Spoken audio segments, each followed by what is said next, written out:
I used my friend's lipstick, and rich men started sending me money.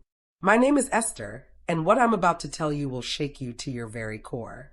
I never believed in the supernatural until that cursed lipstick changed my life forever. But let me start from the beginning, because every nightmare has its innocent start. Helen and I were inseparable at Lagos State University. We shared everything: handouts, meals, dreams, and most painfully, poverty. While other students flaunted designer clothes and the latest phones, we wore the same three outfits in rotation, carefully mending tears and washing them until the colors faded to ghosts of their former selves.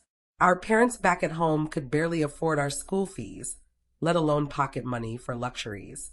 Every evening after lectures, while our classmates went to expensive cafeterias or lounged in air-conditioned hostels, Helen and I would walk 3 kilometers to the local market. We braided hair for market women, washed dishes at small restaurants, and did anything that could put a few hundred naira in our pockets. Our hands were rough from work, our backs ached from bending over braiding stations, but we never complained. We had dreams bigger than our circumstances. I remember the night everything changed. Helen was reading under the dim bulb in our cramped hostel room when I returned from what I thought would be just another hair appointment. Mrs. Adebayo, one of my regular clients, lived in a modern house in the middle-class area of town. She was a quiet woman in her 50s who always paid well and treated me with unusual kindness. That evening, as I prepared her hair for an event, she studied my face with an intensity that made me uncomfortable. "Esther," she said softly, her voice carrying a strange weight, "your lips are so dry, my dear. It's not attractive for a beautiful young woman like you." I touched my lips self-consciously. Lip balm was a luxury I couldn't afford. "I'm sorry, Ma. I'll try to." "Nonsense," she interrupted, reaching for an ornate golden tube on her dresser. The lipstick was unlike anything I'd ever seen. The case seemed to shimmer with its own light, and when she opened it, the deep red color looked almost alive. "Use this. Consider it a gift from one struggling woman to another." My hands trembled as I applied it. The texture was impossibly smooth, and the moment it touched my lips, I felt a strange tingling sensation that traveled down my spine. Mrs. Adebayo watched me in the mirror, and for just a moment I could have sworn her eyes glowed with an otherworldly light. "Beautiful," she whispered, but her smile sent chills through my body. I finished her hair in uncomfortable silence, my mind replaying that strange moment. As I packed my tools and prepared to leave, Mrs. Adebayo pressed extra money into my hands, more than she'd ever paid before. "Keep the lipstick, dear," she called as I reached the door. "I have a feeling it will change your life." Walking back to the hostel, I noticed men staring at me with an intensity I'd never experienced. Their eyes seemed glazed, almost hypnotized, but I attributed it to the confidence the lipstick gave me. Little did I know that with each step, I was walking deeper into a web of darkness that would consume not just my life, but my very soul. What happened when I reached the hostel that night will haunt me forever. The moment I stepped onto the university campus, I knew something had fundamentally changed. But nothing, absolutely nothing, could have prepared me for what was about to unfold. 7 luxury cars were parked outside our hostel building. 7 Range Rovers, Mercedes-Benzes, and BMWs that cost more than my family would see in 10 lifetimes. The drivers stood like statues, all of them watching me with eyes that seemed to look straight through to my soul. My heart hammered against my ribs as I quickened my pace, but they moved with me, surrounding me like predators circling prey.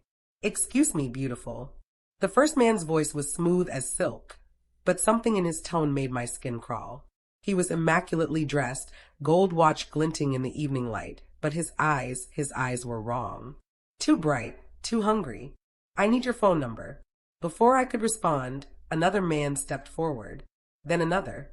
They weren't asking, they were demanding, with voices that seemed to bypass my conscious mind and speak directly to something deeper, more primal.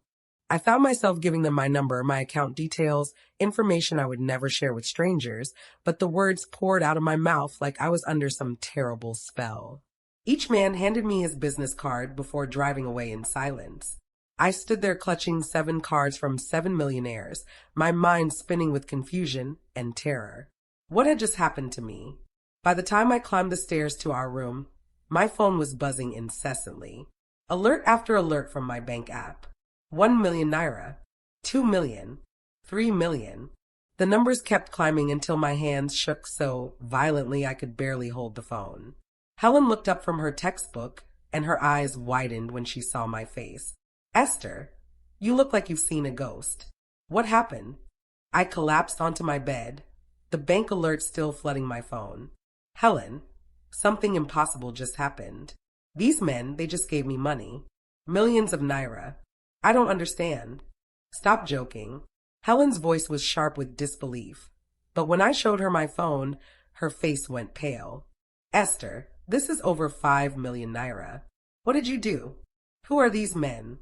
I told her everything, watching her expression shift from disbelief to shock to something that looked disturbingly like envy. When I finished, we sat in silence, both staring at the numbers on my screen. Maybe it's God's blessing, I whispered, trying to convince myself. Maybe after all our struggles, He's finally opening doors for us. That night, I lay in bed, clutching my phone like a lifeline, trying to make sense of what had happened. The lipstick sat on my nightstand, and in the darkness, I could have sworn it was glowing. As sleep finally claimed me, I felt a strange heaviness settling over my body, like invisible hands pressing down on my chest. The dreams that came were unlike anything I'd ever experienced. 7 men stood around my bed, but they weren't the same men from earlier. These figures were shrouded in shadow, their faces hidden, but their presence filled me with a terror so profound I tried to scream. No sound came from my throat as they moved closer, their whispered words in a language I didn't recognize but somehow understood. You belong to us now, they said in unison. Body and soul, you are ours to command. I felt their hands on my skin, cold as ice and burning like fire simultaneously.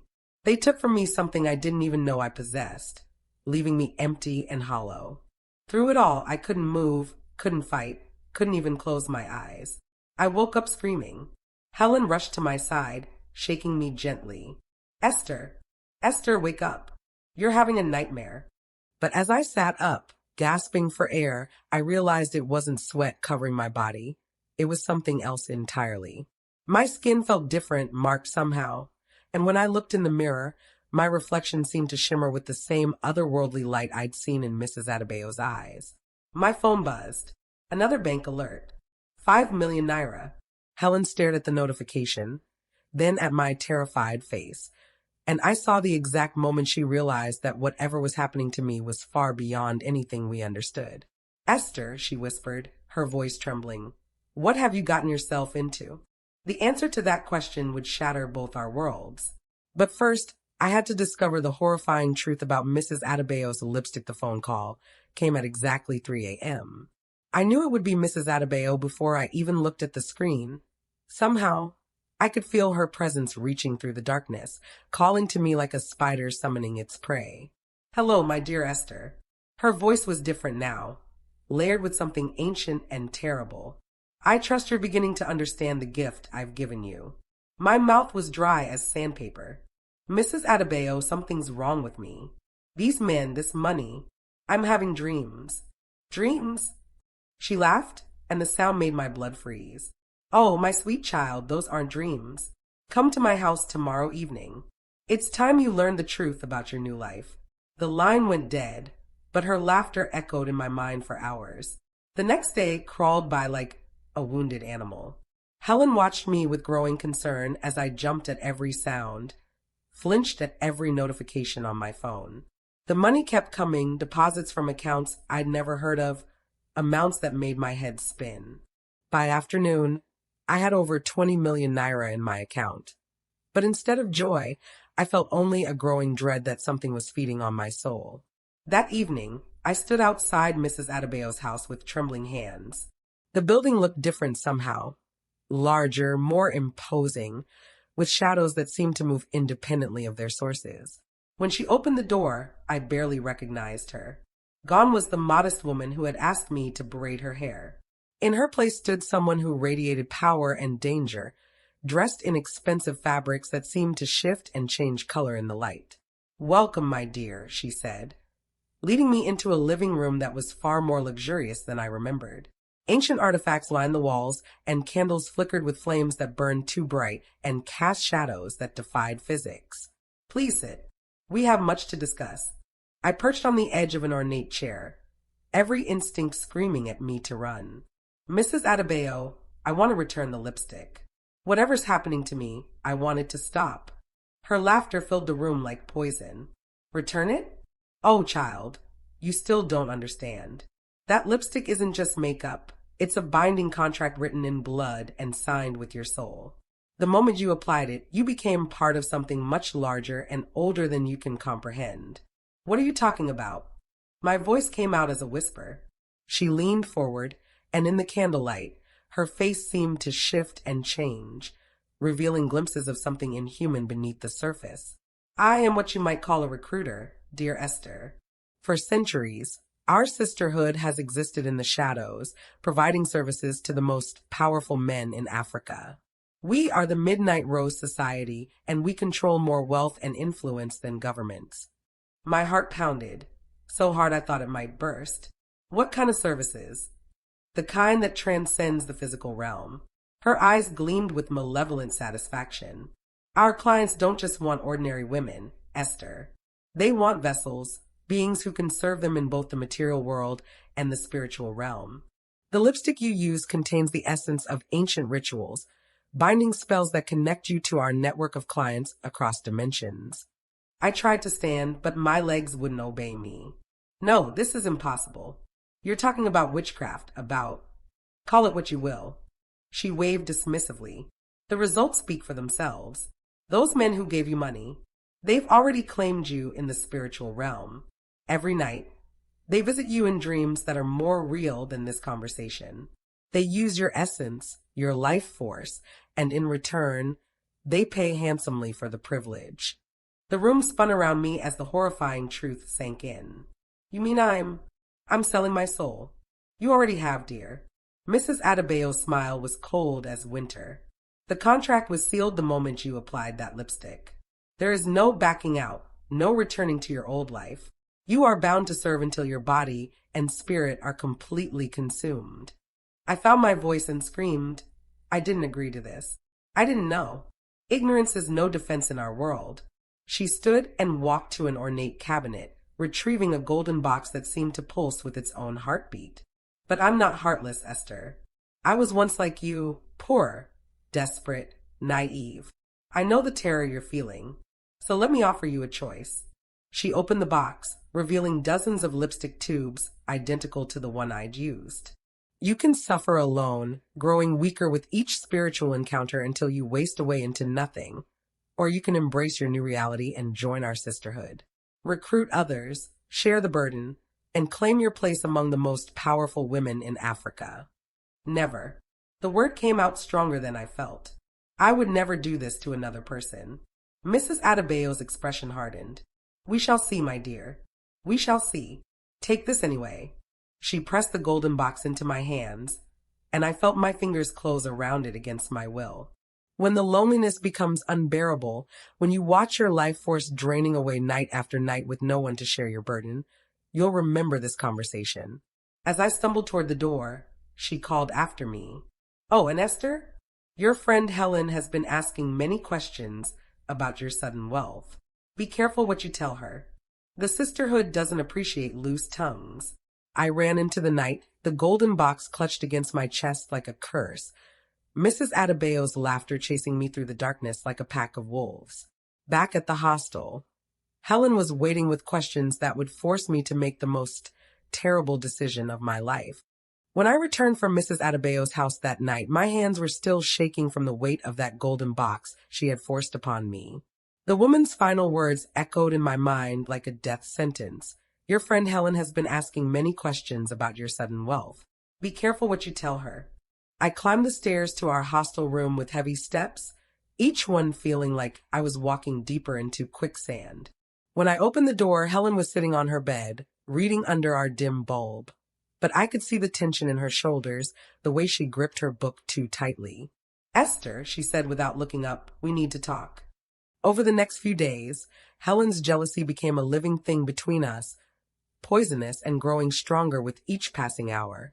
She watched me move out of our cramped hostel room into a luxury apartment that cost more in 1 month than our parents made in a year.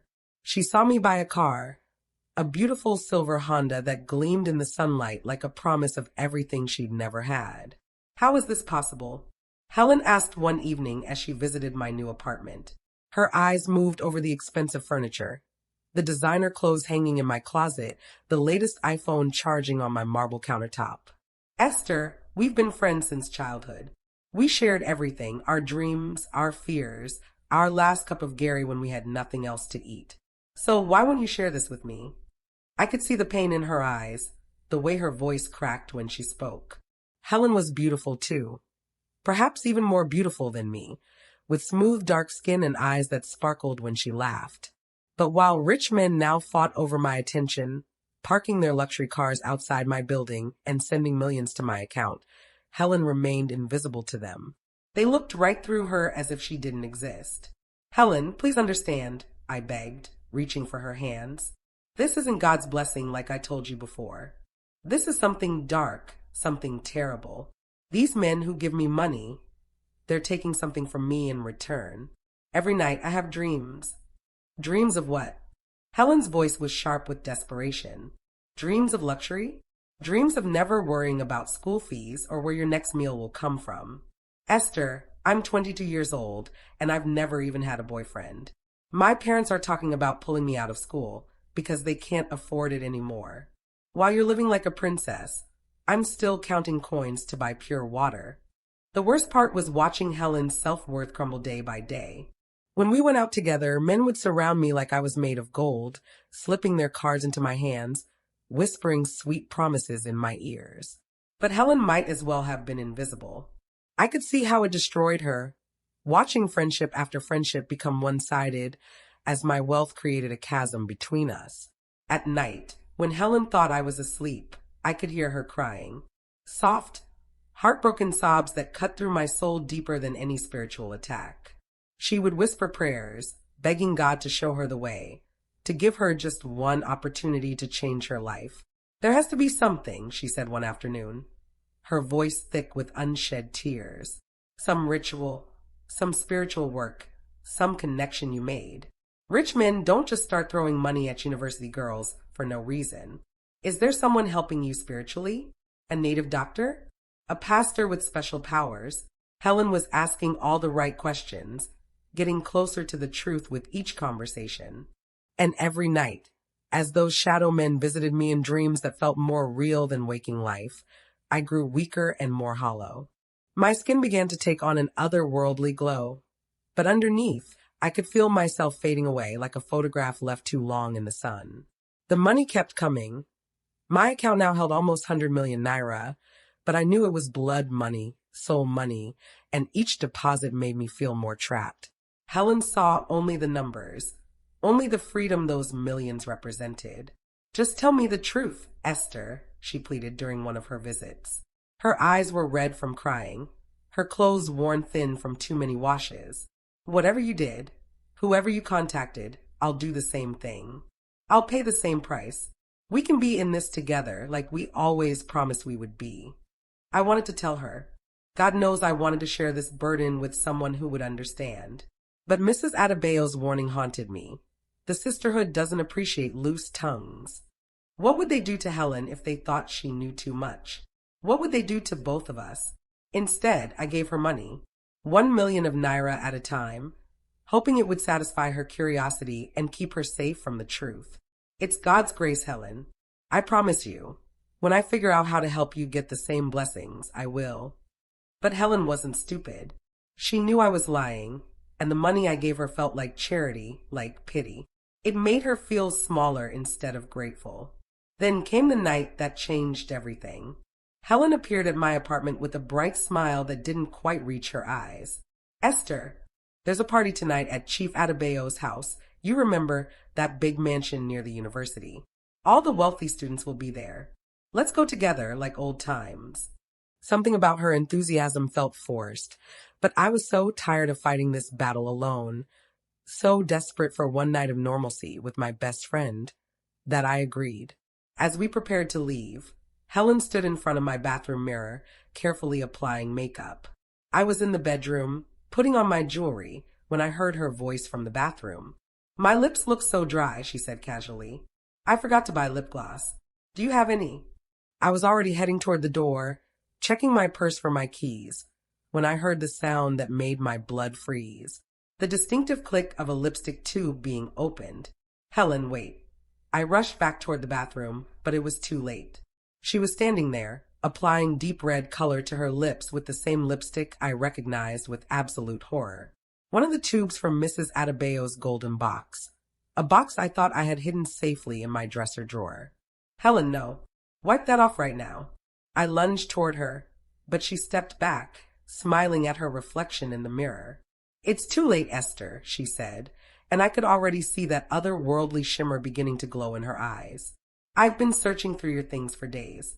When I found that beautiful golden box hidden in your drawer, I knew this was the answer to all my prayers." "Helen, you don't understand what you've done." "I understand perfectly." She turned to face me, and her smile was different now, touched with something that wasn't entirely human. "Look outside." I ran to the window and felt my heart stop. 3 luxury cars were pulling up outside my building. Expensive cars driven by men whose eyes would have that same glazed, hypnotized look I knew all too well. "My new clients are arriving," Helen whispered, and in her voice I could hear the beginning of her transformation. We walked toward those waiting cars together, Helen practically glowing with excitement, me sick with the knowledge of what I had failed to protect her from. She had no idea that this was only the beginning of her nightmare, that the lipstick was not a blessing, but a binding contract written in blood and signed with her soul. As we stepped into the night, I realized that Mrs. Adebayo had been playing a longer game than I'd understood.